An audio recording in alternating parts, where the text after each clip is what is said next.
Imagine a life where you don't have to worry about money all the time, where your decisions aren't limited by your bank account.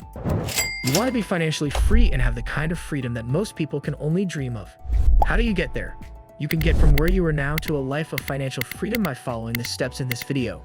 Are you ready to learn how to make a future where you be in charge? Get to know your money.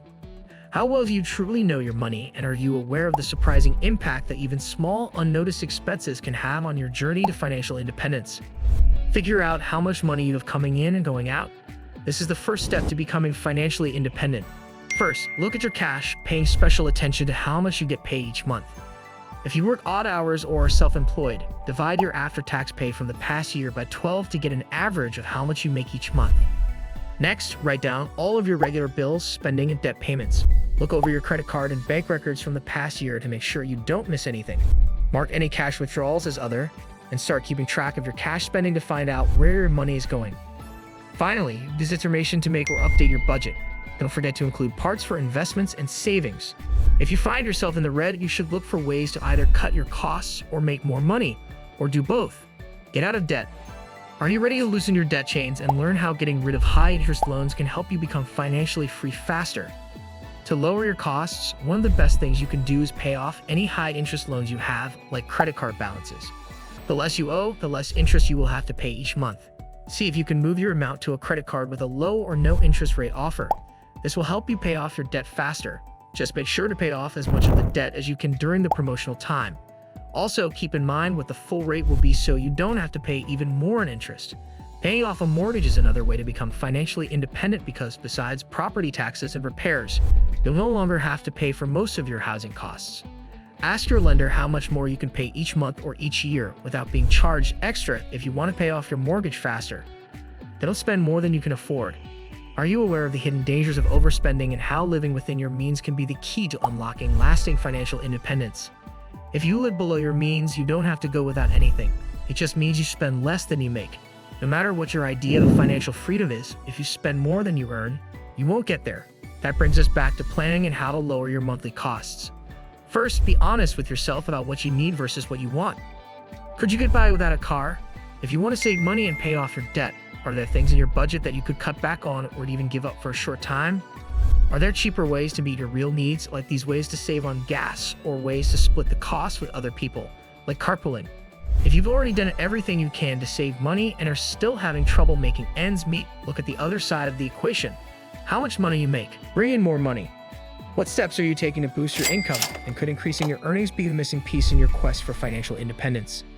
Active and idle income are the two kinds of money in the world. For you to have active income, you have to do something like work or look for work. On the other hand, passive income doesn't require you to do much. Passive income includes things like the interest you get on your investments or the rent you get from a building you own. If you want to be financially free, you should look for ways to make both types of pay go up, not just one. To get rich, you should spend as much of your active income as you can. Over time, these investments and other capital will bring in enough passive income to support you.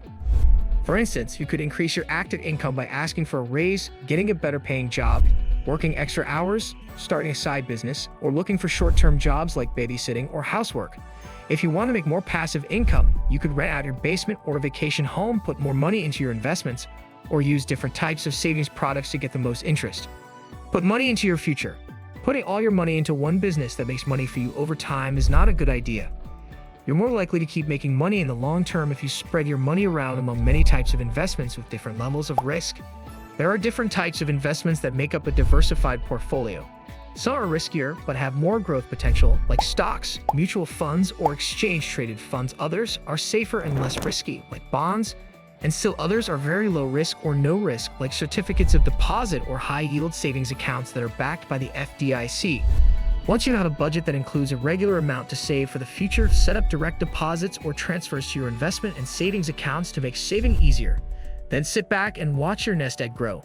Save money in case of emergency. Of course, your well-thought-out budget will only help you become financially independent if your income and spending stay the same. What if you have to pay for something unexpected or lose your job, though? That's why you need a backup fund. If you set aside enough money for 3 to 6 months worth of bills, you can stick to your budget even if you lose your job or have to pay for an unexpected car repair. Just make sure that the account you pick for your emergency fund is the right kind. You'll need a bank account that lets you take out money at any time without any fees and pays high interest on your deposits. A high-yield savings account, CD ladder, or bump-up CD are all good options. Keep an eye on your credit score. Your credit score is a number, usually between 300 and 850, that tells banks and lenders how creditworthy you are. If your credit score is high, it means you're a careful borrower who pays their bills and interest on time and doesn't have too much debt compared to their income. To become financially independent, having a good credit score is very helpful. This is because it lets you borrow money at lower interest rates on things like mortgages, car loans, lines of credit, and more. When you pay less in interest, you can build wealth and pay off your debt faster. Always pay your bills on time, especially any loans or credit card bills. Get a credit card if you don't have any credit history and pay it off in full every month. Do not apply for too many credit goods at the same time, as this will lower your score. For all of your credit cards and lines of credit, don't borrow more than 30% of the total amount you could borrow. Check your credit record for mistakes, and if you find any, call the creditor to have it fixed. Get help with your money from a professional. There's a lot of personal finance information, tools, and calculators online for people who want to learn on their own. However, it can be very helpful to get some advice from a financial advisor. It's not always easy to figure out which solution is best for you because every case is different. You can get help from a certified financial planner who can look at your income and spending and make a budget that will help you save for retirement and other goals. A registered investment advisor can help you build a diversified portfolio with the right mix of assets for your level of risk tolerance and length of time you want to spend for. A job coach might be able to help you figure out how to improve your skills or use them to make more money. There are even financial experts who can help couples handle their money better together. Find the right professional. You should first find out what recognized credentials they have in the area you need help with. Then look for people with those titles, ideally professionals who give free help on a fee-for-service basis so you know they have your best interests at heart. Finally, get together with them to see how you get along. You'll need to feel safe telling them a lot of personal and financial details. Don't miss out, hit subscribe and join us on the journey to financial freedom with tips, strategies, and insights that will change your life.